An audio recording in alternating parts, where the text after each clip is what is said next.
Oh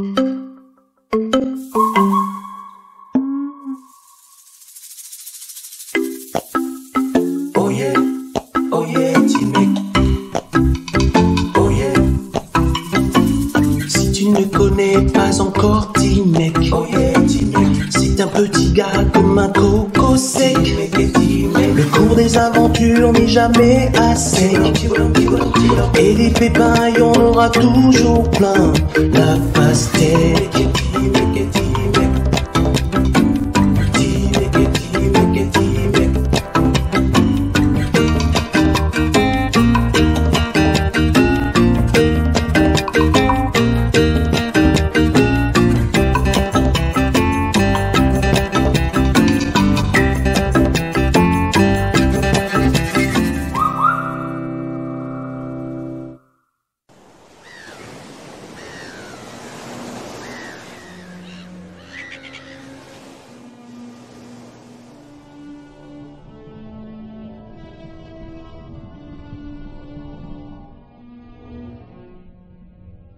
Oshopod et Muweni habitaient un village au fond de la mer.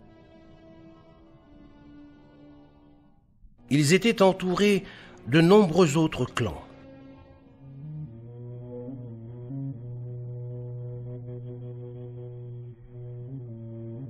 Mais ils étaient solitaires.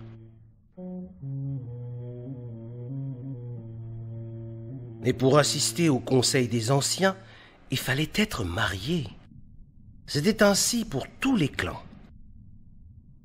Seulement, aucune famille ne voulait donner sa fille à marier à Oshopod. Car Oshopod paraissait trop bête. Et personne ne voulait donner sa fille à marier à Muweni.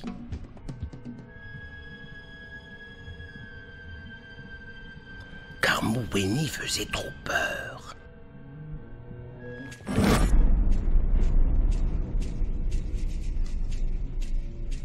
C'est ainsi que Oshopod décida d'aller chercher une épouse loin du récif.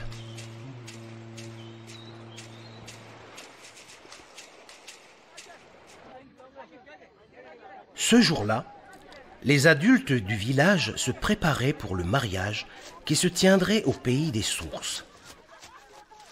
Petit Mec partait s'entraîner à danser avec ses compagnons.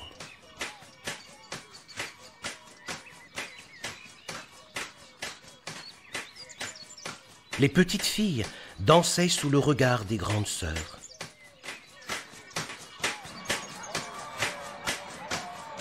Et les petits garçons s'exerçaient sous le contrôle d'un cousin.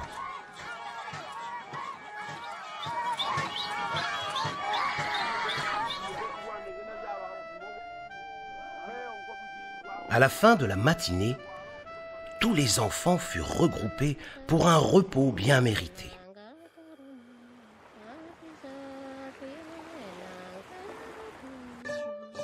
Soudain, Petit Mec entendit un rythme inconnu.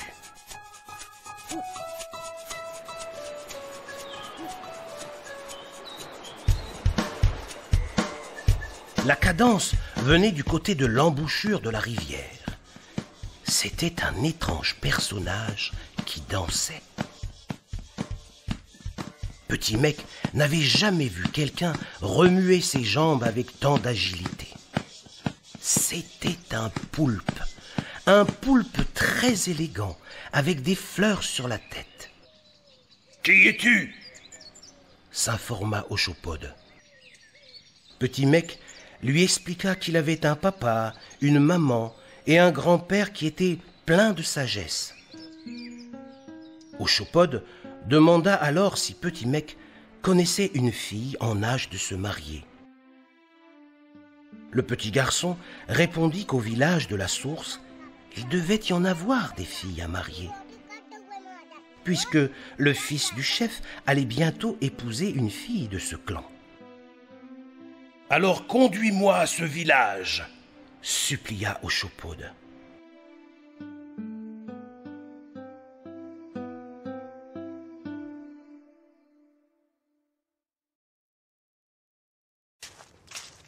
Petit Mec et Oshopod marchaient maintenant sur le sentier qui menait vers le village de la montagne.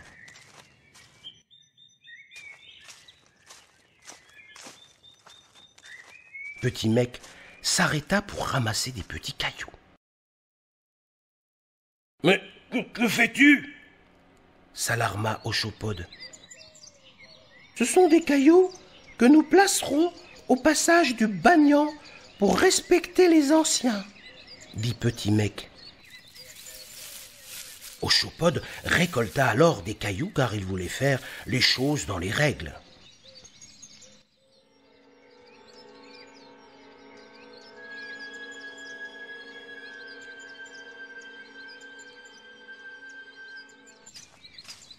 La marche avait repris depuis un moment, quand Petit Mec s'arrêta. « Tu es perdu, petit garçon ?» s'inquiéta Oshopod. « J'ai cru entendre quelqu'un qui nous suivait, » dit Petit Mec. Dissimulé derrière une touffe d'herbe, Mouweni, la murène, surveillait le poulpe. « Je laisserai le poulpe trouver une fille à marier et je la lui volerai, » murmurait Mouweni. Petit Mec et Oshopod déposaient les cailloux au pied du Bagnan. « Le Bagnan protège les voyageurs, » dit Petit Mec. « Il montre le chemin et gare à celui qui ne fait pas l'offrande, car il se perdra dans la forêt. »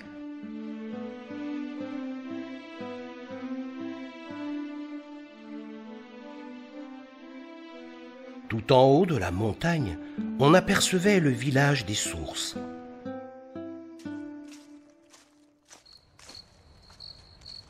Oshopod enleva ses habits pour aller dans l'eau. « Mais que fais-tu » cria Petit Mec. « Je vais me laver pour être bien propre devant ma future famille, » lui répliqua Oshopod. « Ce n'est pas possible !» se désola Petit Mec. « Tu viens du récif, alors c'est impossible. On ne doit rien mettre qui vient de la mer dans l'eau du cric. » Le poulpe, qui voulait respecter les traditions, se dirigea vers un tamanou.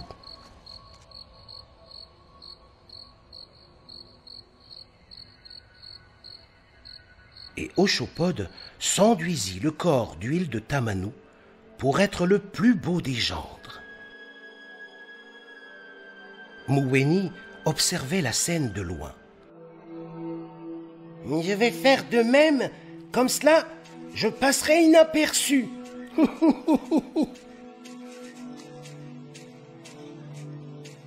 Petit Mec et Oshopod avaient repris leur marche. Mouweni s'enduisait d'huile et marmonnait. « Je vais attendre ici. »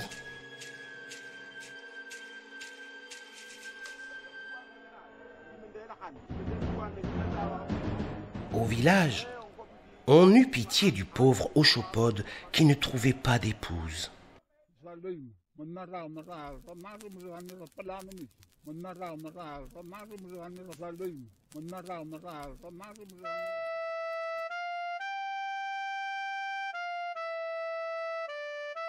Mais les vieilles se souvinrent que le clan du bord de mer avait offert des produits de la mer pour le mariage du fils du chef.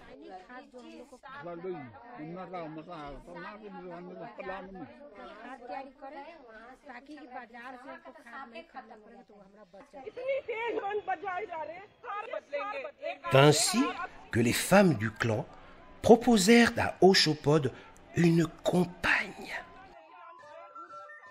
La petite pieuvre fut très heureuse d'être sauvée par l'un des siens. En longeant la rivière, Oshopod, sa nouvelle épouse et Petit Mec descendaient le sentier vers la côte.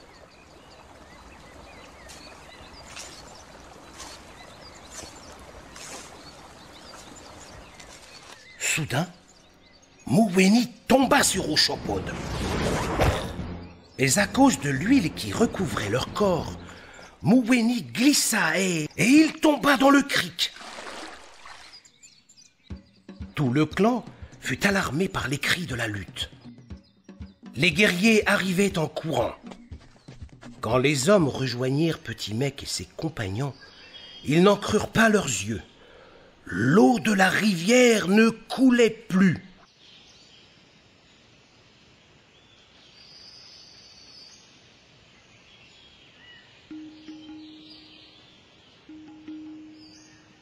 Mouweni se cachait au fond d'un trou d'eau.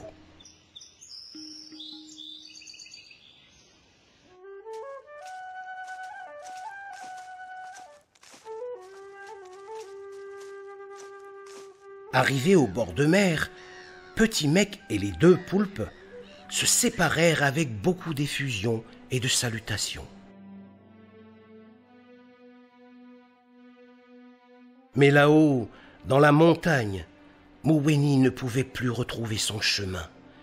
Il s'était perdu. Alors, débarrassé du sel qui couvrait sa peau, il fut condamné à se cacher dans les trous d'eau, comme les anguilles le font toujours. Le grand-père de Petit Mec expliqua. La vie est faite de nombreux chemins. Pour ne pas s'égarer, il faut respecter les sentiers et ceux qui nous font avancer.